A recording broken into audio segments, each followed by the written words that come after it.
Welcome back to Cossy Arsenal Podcast. My name is Cossy. Welcome back to a brand new video. This is your Arsenal player ratings. Arsenal 4-0 Bournemouth at the Vitality Stadium. Good performance, very good game. Easy, but very, very vital. And with Man City dropping points, like I said in my match reaction, it means Arsenal have capitalized, and the point between Man City and Arsenal is just one. So we are chasing them down. We are not leading them. We are actually chasing them down, and it is absolutely fun. So let's get into the player ratings in that one. David Raya in goal. Look, I don't think David Raya is tested enough, to be honest, right until this point. Now, but he makes us better. He makes us much more confident. He makes the team look better. He makes the defense look much better. And one of the things I like about him, the way he collects the crosses, the way he collects those long balls, those flying balls across the penalty area. He's a master at that. But the one thing as well that Mikel Arteta will be impressed with the new goalkeeper is the playing with his feet. David Raya literally is one of the goalkeepers that you can undermine with his hands because he literally rarely uses them. And he's one of the top goalkeepers, by the way, when it comes to saving, when it comes to using his hands, but his feet are absolutely elite, and I love him. So in this game, he keeps a clean sheet, one of the clean sheets that he's kept ever since he came in. He's brought a new vibe to this Arsenal team. He's brought a new vibe to this Arsenal defense. So I'm gonna give him a 7 out of 10. Again, not much to do, but in terms of ball distribution, in terms of the confidence that defenders can actually fall back onto him, there is a lot of very good communication between him and Saliba and Gabriel and Ben White. You don't see that kind of miscommunication that Ramsdale at times gets with the players, especially when he has to come collect the ball and he stays on his line. So David Raya, 7 out of 10. The performance for me, I'm still satisfied. I'm really, really satisfied. We should sign him on a permanent. Benjamin White, a tried back with a goal. Ben with a goal. Last season, he scored against Bournemouth at the Emirates Stadium. This season, he has scored against Bournemouth at the Vitality Stadium. What is it with our defenders scoring against Bournemouth? Like, Saliba scored last campaign. He's a defender. Ben scored last campaign against them. And now, Ben scored again.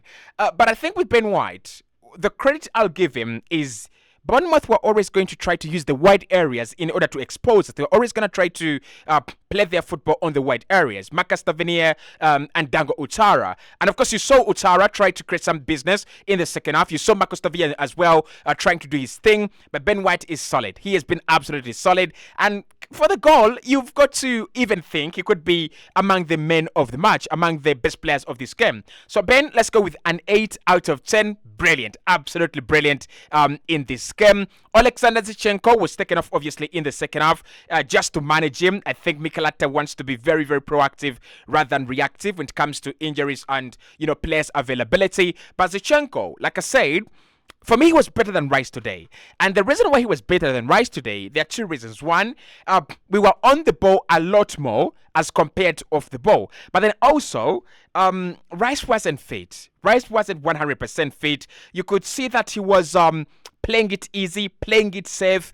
He wasn't trying to take the risks. And the guy that was taking the risks for him on his behalf was Alexander Zinchenko. Classic performance. Ever since he got into this starting 11 this season, I'm going to say he's had good games only. He's had fantastic performances only. So Alexander Zinchenko, again, allowing Arsenal to propel forward, allowing Arsenal to, get that kind of fluidity, get that kind of, good performances. I could give him an 8 out of 10 as well. So let's go with an 8 out of 10 for Alexander Zinchenko. Brilliant performance. Very, very good performance.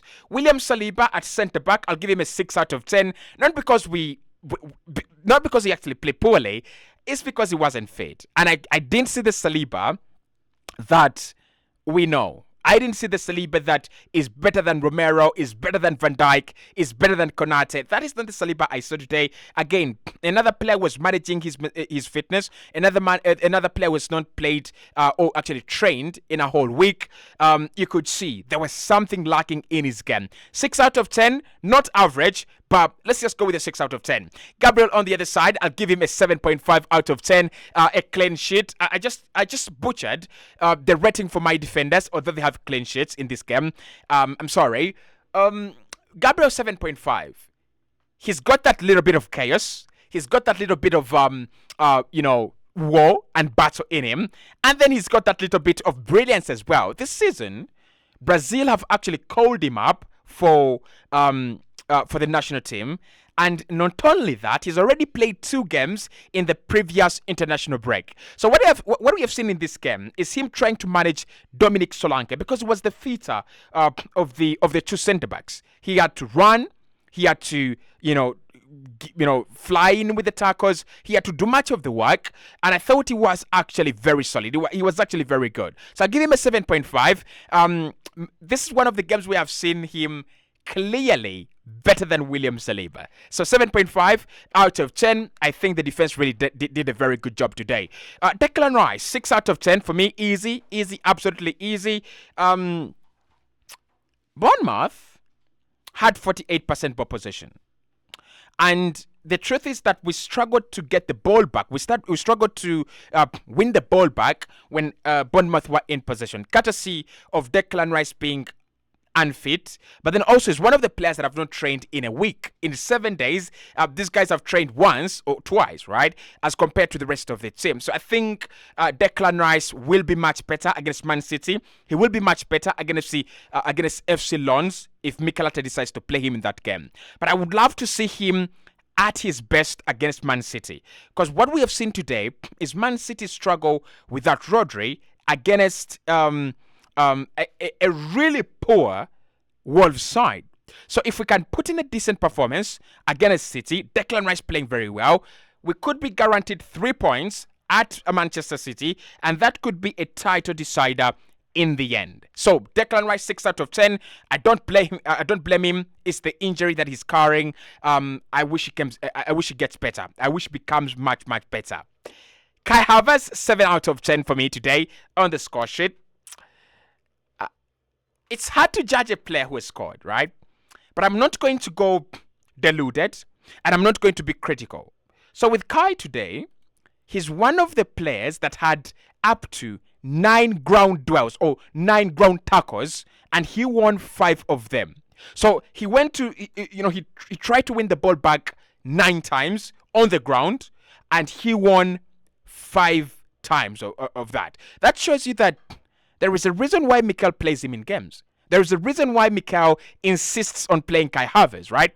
So, if he's your leading tackler in this game, not ODEGAARD, who was brilliant, not Rice, who was very good, but Kai was your leading tackler. Kai was your leading ball winner in this game. People don't see this. People don't read metrics. People don't look at statistics. But I dare you say he didn't have a good game. I think he had a good game. He needs to run in the penalty area more. He needs to get involved in the offensive part of the game more. But today, 7 out of 10. The midfield looked a little bit better with ODEGAARD, Rice, and Kai for the first time. Martin Odegaard, brilliant. 9.5 out of 10, should we say? Yeah, 9.5 out of 10. Man of the match for me. What a performance. What a performance. This guy just disappeared against Tottenham Hotspur, and he's just given us a completely different perspective of what he can do, how he can do it, and when he can actually do it. So Saka literally had a good game in the first half, but Saka never has a good game when Odegaard doesn't have a good game, apart from the Tottenham Hotspur game. Today, we've seen the Odegaard that we want to see. Arriving in the penalty area, shooting, taking responsibility, taking on risks, taking on, the huge decisions on the pitch. And he's a leader, right? The decision he has taken to give the penalty, the second penalty, to Kai Havertz, that shows you that there is a leader. If it was Bruno Fernandes, there was a time when Bruno Fernandes was clashing with Ronaldo on who takes the penalty. Today, we didn't see that. Odegaard takes the penalty and he gives the second one to Kai. As simple as that. It shows that there is a leader in the side. There is some guy that is ready to take on the responsibility, and that is Martin Odegaard. But in this game, wow. Boy, oh boy, that was good. That was very, very good. I would love to see him play like this in the Champions League, like he did against PSV, right? He gave us the PSV vibes, isn't it? Gave us the PSV vibes. So in this one, 9.5 unmatched. Totally unmatched. There are games where a team fails to keep up with an opponent. Bournemouth failed to keep up with ODEGAARD. They put Saka out of the game in the second half. They put Jesus out of the game somehow. He wasn't as brilliant as we know he can be. But ODEGAARD, they terribly failed at that one. Gabriel Jesus played on the left wing today. I don't know why he played him on the left wing, either to accommodate Eddie Nketiah, or he wasn't sure if Emile Smith-Rowe was actually ready. But I tell you what we've seen with Emile Smith-Rowe, and we're going to talk about him, he is ready to represent. He is ready to give us the reason to perform the magic of the number 10. Jesus, how do I rate him?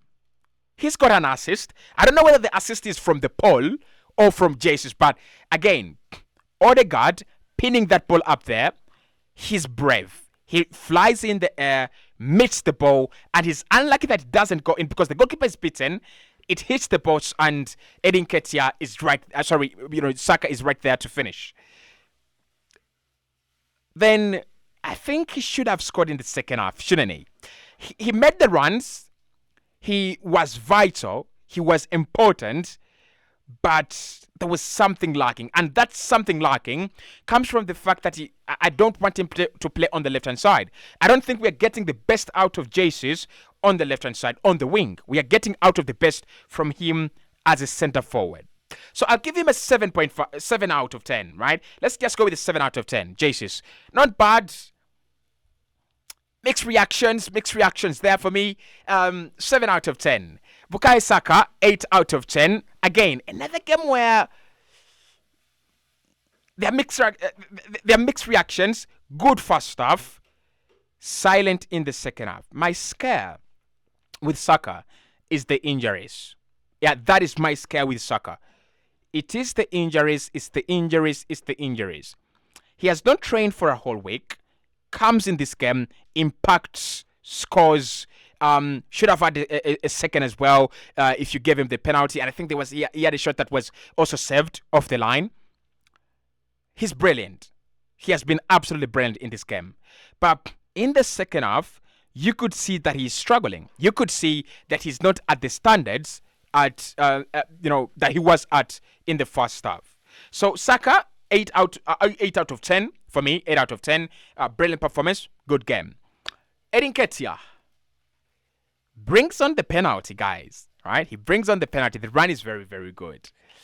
But my problem with Eddie is he going to be a moments player or is he going to be a whole 90 minutes player? In this game, I'm going to give him a 7.5 out of 10 because I thought his involvement was better. I thought he played like a real number 9. So 7.5 out of 10. But I still think there is something lacking from Eddie. I want him to impact games the whole 90 minutes, not 20 minutes, not 15 minutes, and not just 30 minutes. So 7.5 out of 10. I'm being generous today because it's been a huge win, right? Mikel, a lot of credit to him. He deals with an injury-prone side, an injury, dented side, and he's done well. Like, that is an emphatic victory. That's a real emphatic victory. So, Mikel Arteta, well, let's give him a 9, right? Let's give him a 9. I mean, what would you ask? A clean sheet is there. Substitutions, spot on. 4 goals, much better. Really much better from the manager. 9 out of 10. Emile Smith-Rowe, 7.5 out of 10. When he came on, good game. Absolutely brilliant when he comes on. I love it. I really do. So 7.5 out of 10. Fabio Vieira, 7 out of 10. Again, he had he had found the run of Jesus, and I think Jesus is kind of unlucky not to score, right? But Fabio Vieira, his creativity is there. He's a very creative player. So 7 out of 10. I thought when he came on, he was brilliant as well. Tomiyasu, 7 out of 10. When he came on, he was actually brilliant. The referee, I want to give him a 6 out of 10. I really do. Because if I'm a Bournemouth fan, I'm not really happy with the general officiation. Yeah, it was an easy game, and maybe Bournemouth felt like they should, they should have done better. But I'll give him a 6 out of 10. I didn't love the balance between between the officiation, especially when it came to Bournemouth.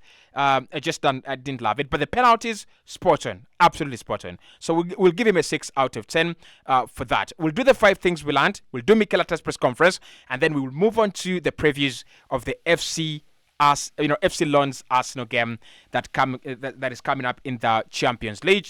I'll speak to you right in the next one.